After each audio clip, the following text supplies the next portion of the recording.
before I dive into this, one other thing I wanted to say is that our focus of this meeting is excavation and construction, but we really are talking across all the different focus groups. So one thing I would like to encourage those of you, especially the breaks, if you're not, if you participate more in some of the different areas, have those cross-cutting dialogues with folks and think about the elements that you need for whatever it is you're working on, whether you're working on power or ISRU. Who do you need to make connections with? Because that's one of the biggest parts of us getting all together here in person here in El Paso. And then likewise, there's a networking, we'll be having a networking meeting for the virtual attendees tomorrow at our lunchtime so that folks can talk together about that. All right, so let's see, yes, it advanced, fantastic. So we are part of the Lunar Surface Innovation Initiative, as you know. So the Lunar Surface Innovation Initiative is this initiative out of NASA, where NASA's Space Technology Mission Directorate. And as Nikki said, it's focused on advancing technologies, these key crucial technologies from the very early TRLs, so the new early innovations, all the way up to the point at which they're flown on missions and proven out in space and integrated into design. So they're very focused on talking about what do we need to invest in to help these things mature across that pipeline? How do we make sure that we don't make these very cutting edge investments at the low TRL and then they kind of die on the vine or whatever? When they're very promising, we want to make sure that we identify them and that we help them understand how we can get them past some of the key hurdles. And actually in this meeting today, a couple things we'll be talking about are proving grounds, lunar proving grounds, where we can test things on Earth, how we can help advance them through these different stages and make sure that they're ready for integration into missions and flight demonstrations. We're really trying to leverage this collaboration throughout the community. So we encourage you to participate with us both at this meeting and then in the focus groups. So we have, and I'll talk a little bit more in detail about that later, and Nikki also mentioned that, but we have, every month we have focus group meetings across the different focus areas. And then we also have a wiki site where you can have dialogue offline and interact with the community members. So what we are doing at APL is working as a systems integrator, and we will be Wes Fuhrman will be talking about that at the end of this presentation. So I will leave that to him. So first, what we're gonna walk through is just what the Lunar Surface Innovation Consortium is. Many of you have been to other meetings in the past, but some of you may not. So I want to kind of talk through what are the discussions that we're fostering through the different focus groups, and what are the kind of topics that we're trying to have so that you can see where your piece might be in all of this. All right, so we have members in the consortium. We have over 2,000 participants in the Lunar Surface Innovation Consortium, and they come from over 700 different institutions. So it's really has grown incredibly over the last 3 years. We have participants from throughout the entire United States, as well as about 50 countries across the world, also Guam, Puerto Rico, and other US territories. So what we're working to do is to identify these key technology gaps that need to be matured, that need to be filled in order to create a sustained presence on the lunar surface. So in this particular community, we're very focused on that surface presence and establishing this infrastructure. This is something that's different than a lot of other efforts across NASA. We really need to think about some of these more challenging issues and the information that like Steve talked about earlier. And what do we have to worry about for maintainability? What do we have to worry about for standardization, interoperability? All of those questions are the kind of dialogues that we would like to be having with the community. We make recommendations. So as a community, we collect the findings that we have in our workshops. We convey those to NASA, and they use these to feed back into their solicitations.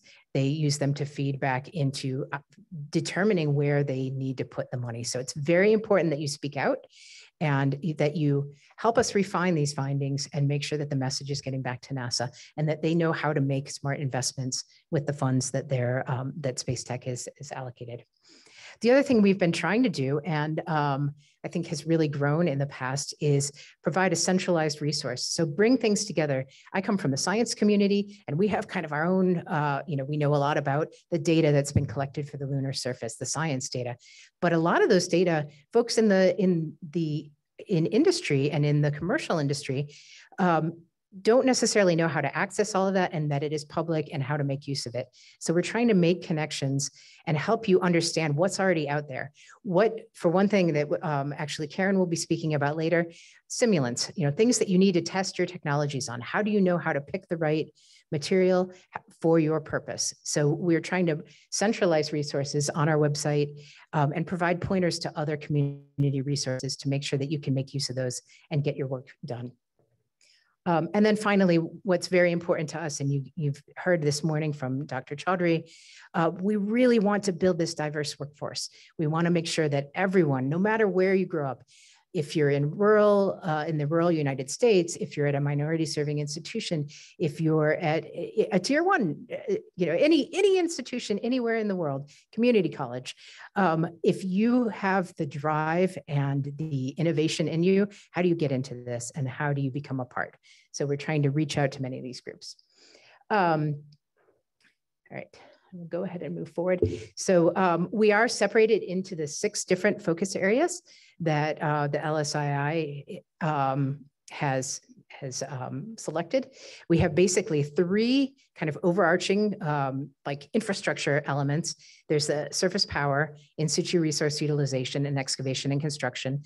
And then we have 3 focus areas that kind of branch across these. Extreme access includes things like robotics, AI, PNT, and I'll talk more about them in more detail on the next couple of slides. Extreme environments, it's very important that we have subject matter experts that understand the environment and how our activities on the lunar surface will affect that environment and change that environment so that we're designing technologies that will be robust enough to survive it.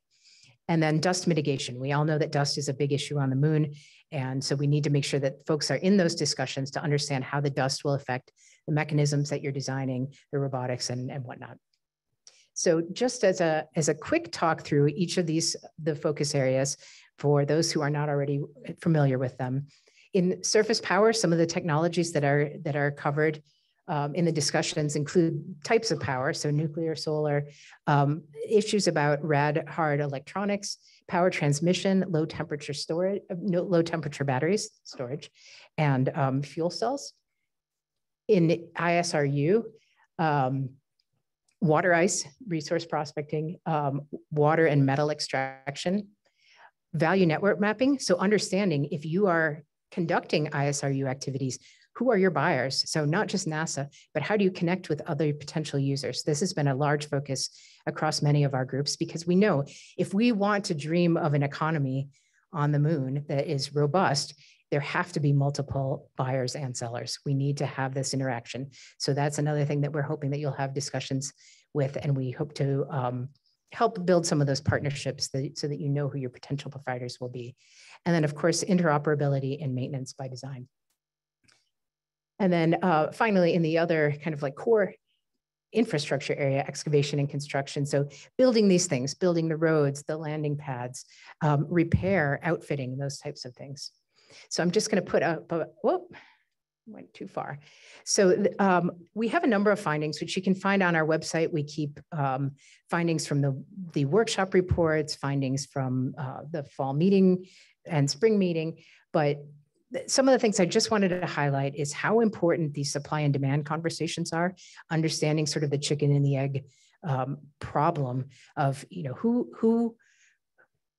who starts it and who's going to buy it and how much does everyone need and what is it going to be used for and how do we make sure that the byproducts are being used and that we're really thinking about all of this in advance so that we can do advance this effort as productively and economically as possible.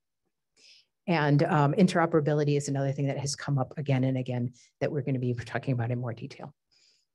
All right, and then I'm going to just pop all 3 of these up because I believe I'm talking for longer than I intended to. Extreme access is, like I said, TRN, terrain relative navigation, mobility, communications, precision, navigation, and timing. So where are you on the surface? Dust mitigation is talking about dust specifically with respect to these technology elements. So seals, mechanisms, what do we have to worry about? And then also modeling. So how are we affecting the dust environment on the lunar surface as we're doing this building? So what kind of hazards are we creating? What kind of a mess are we making for others that are working on the lunar surface, and how do we best mitigate this? And then finally, in extreme environments, that's things like radiation, illumination, thermal environment. How are we changing these things as we operate? And so some of the things that we've been doing with this are helping to interface the community's feedback into requirements for things like the standards for communications and navigation. We're also working to advocate for how to get more ground truth for dust, the effects of dust on the lunar surface. So can we get better data with each of our landings that we have on the lunar surface and make sure that that's feeding into the information that's available to technology developers? And then how can we use ground-based testing and modeling to really advance these technologies? So this is my last slide before I hand it off to the others on the team. But for those who are not already participants and signed up on our website, I encourage you to sign up. There's registration, it's lsic.jhuapl.edu. We have scheduled our spring meeting at APL for March 29th to 30th, and that will be at the K Center at APL. And we're very much looking forward to that. And two other quick things, which are very important for participants here.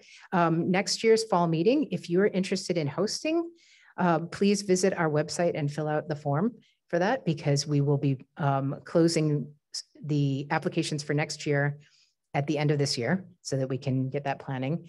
And if you are in a small business and interested in potentially serving on the executive committee, we will have a seat available there. So if you follow the instructions on there, and this will also be online, please let us know if you're willing to serve. So I am going to now pass it off to Karen Stockstill-Cahill, who has been doing the simulant analysis work for us. It's the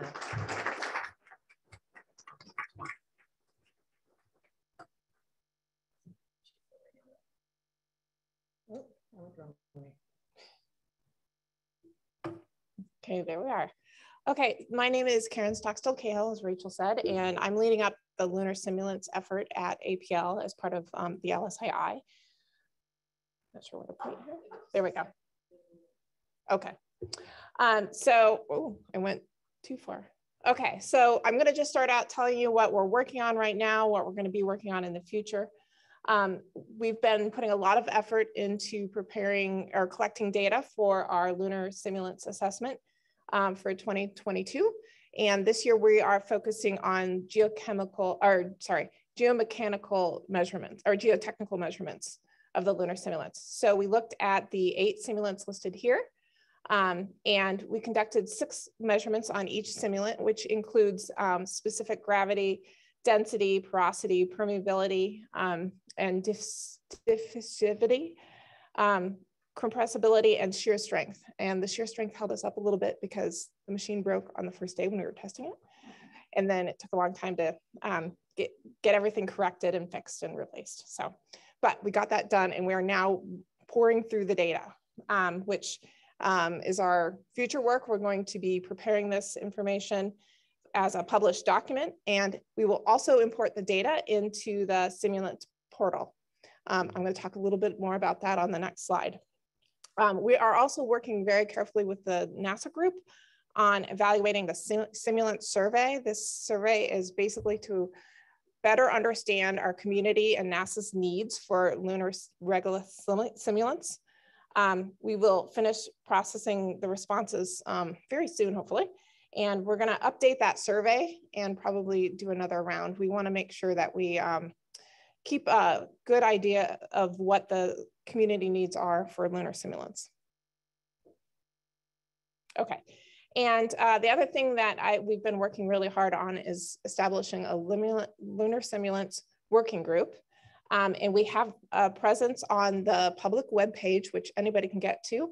And you can, to get to that, you can use that top QR code there that I have. It has info on both APL and NASA lunar simulants teams.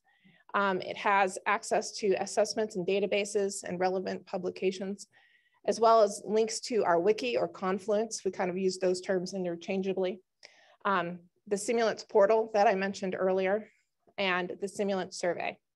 And you can also use the link that I have listed there on the bottom. The other, oh, and I have an example of how to get to it because it has moved on the public webpage. So you'll have to go to, I can't quite see what the top thing is, the top yellow box. Can somebody read that for me? Work areas, our work. So you go to our work and you'll get a drop-down menu, and our two working groups are in the bottom section. So you'll see Lunar Simulants and MOSA. So you just click on Lunar Simulants, and that will take you to the page on the public webpage. We also have space for LSIC community members on Confluence.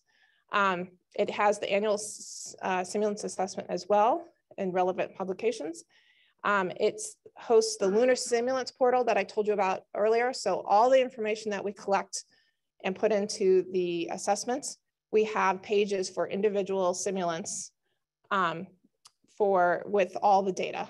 And we add new pages every year when we collect new data. So if you want to look at a historical record for a given simulant, you can do that. And we also have information about how to contact the APL and NASA Simulants teams. And you can access that using that bottom QR code or the link there at the very bottom. So, and that's all I have. I think I'm going to pass it off to James Mastandrea. Sure. Stickiness. Well, that's a good question. I don't know that we could do that. We don't have vacuum capabilities, and that ultimately, to understand how these would behave on the moon, we'd have to have vacuum capabilities, because I think the presence of water in the environment is going to affect that quite a bit.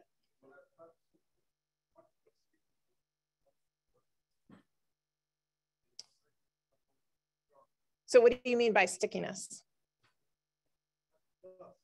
Mm-hmm.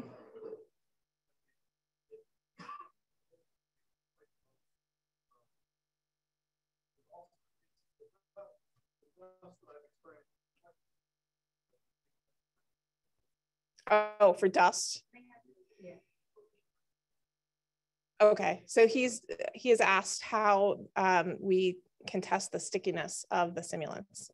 And I'm not sure we've actually measured that particular, I mean, I've observed it certainly working with simulants, but I don't think that there's a way that we've measured it yet. But if you have ideas, I'm happy to take them. And I welcome you to join the Lunar Simulants Working Group.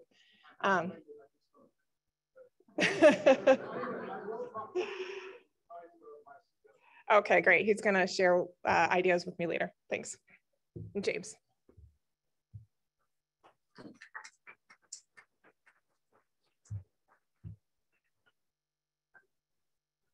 Oh, cool. All right, hello everyone. For those who don't know me, my name is James Mastandrea, and along with Kristen Jabber, who's here. Actually, Kristen, can you wave your hand? We run the Modular Open Systems Approach Working Group. So this group was started to address many of the interdisciplinary aspects of the focus groups, as interoperability, maintainability, reuse continually came up in many different areas. And so we wanted to develop a systematic working group to try to address these concerns. And I should say that this is also a really exciting time for this group. At IAC this year, the NASA leadership released their Moon to Mars objectives, which I highly recommend that you read. And in there, they talked about the reoccurring tenets. And there's two reoccurring tenets in there that are directly related to what this working group is trying to address. The first of which is interoperability, and the second is maintainability and reuse. So I just wanted to highlight that for folks. Since the last spring meeting, I should say that this group has been running now for about a full, we started at the beginning of this calendar year. We've hosted multiple telecons. We've also presented papers at IAC and Ascend. We were at Ascend last week talking about an ISRU case study about how you could apply the principles and practices of MOSA and interoperability to ISRU.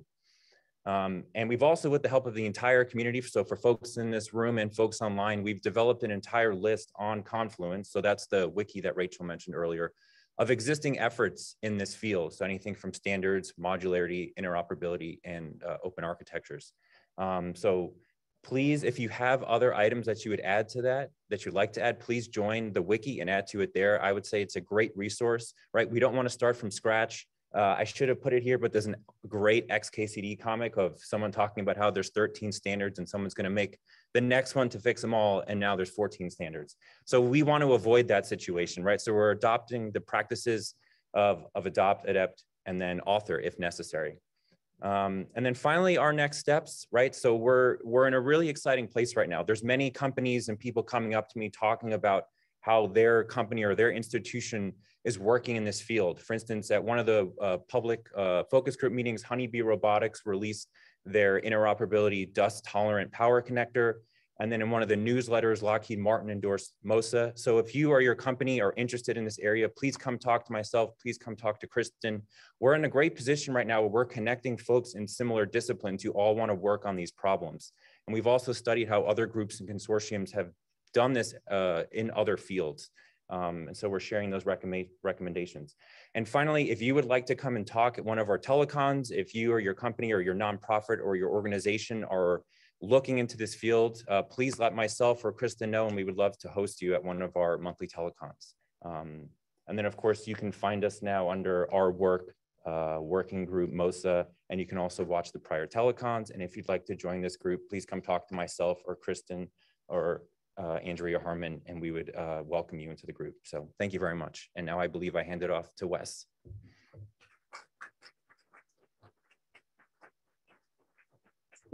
Yeah. I won't be offended if you need to get coffee or go to the bathroom now, I promise. We're into our break. So I will try to blow through as quickly as I can our topics here. Next slide. And maybe go ahead and go 2 slides ahead if you can. It's not moving for me. There, no, it's moving. Yep. Okay, so I don't need to linger on this slide. Rachel already showed it, but I just wanted to keep it in there to remind me the scale of what LSII really is and the impact that we're having, not just within space tech, but we're seeing it across all of NASA as well as in the larger space community and even internationally. So I wanted to give a little bit of context about APL's role within LSII. So as a technical direction agent, these are sort of the 3 buckets that you can think about a lot of our work falling into. So of course, there's the LSIC and all of the wonderful things that we see within that, all those public meetings that we support. But then there's the systems integrator work, which includes some things like systems integration studies, illumination modeling, and more. Also, of course, the simulants work that we see there. Oh, maybe back up to that 1 slide. I'm not touching anything, so. We are also an independent evaluator. And as part of that independent evaluator, we conducted independent tech maturation assessment studies in each of the 6 LSII focus areas. And that includes the full set of information that we hear from the LSIC community.